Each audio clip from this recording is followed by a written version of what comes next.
Giêsu pasian ija umeite tuile kato aswat kite ihi pasian kang malay siyang tutuman tuta hina banga zeria lenki leihi pilna siyam na hoy na haw na lien na tua te iki sak thei pidi ngom ke ei te ki sak thei pidi ngahile Giêsu pasian min me mahi twilight day hanung jang ko mapal ko ni Bodia sundini nang leke hiha Piwai di twilight mong lâu te Giêsu pasian na umite Por vi kitang sa pensin Siang ang makailinte Isay tate ahalay Ipilis siyang natin silawi Giêsu minchang nari Giêsu gamsay nari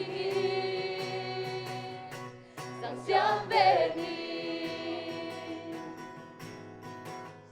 Pasian india umeite Tuile kato aswag kite ihi Pasian kang malay siyang tutuman tuta Hilna bang asurya lenki deihi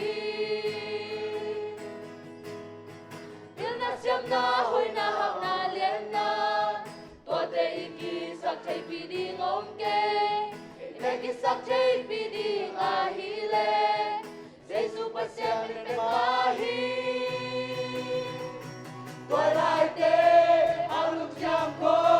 lapang kom ni Bopia sundingin nang leke hiha Piwai di twilight mong daute Giêsu pasian na umite Bopi kitang sa pensin siyang ang makaidinte Isay tate ahalain Ipilis siyang natin silawin Giêsu minsan natin Giêsu gamsay natin Sa siyang beni Kang chang mong no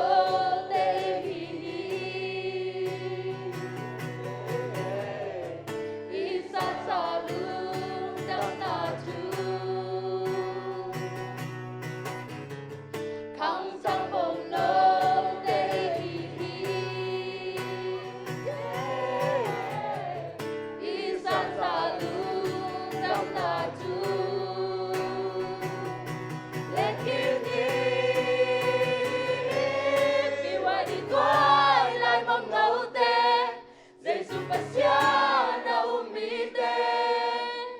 Formi kitang sa pensin siyang ang makailinte Isay tate ahalain Impilis siyang natin silawin Giêsu minsan natin Giêsu gamsay natin Piwai di twilight mong naute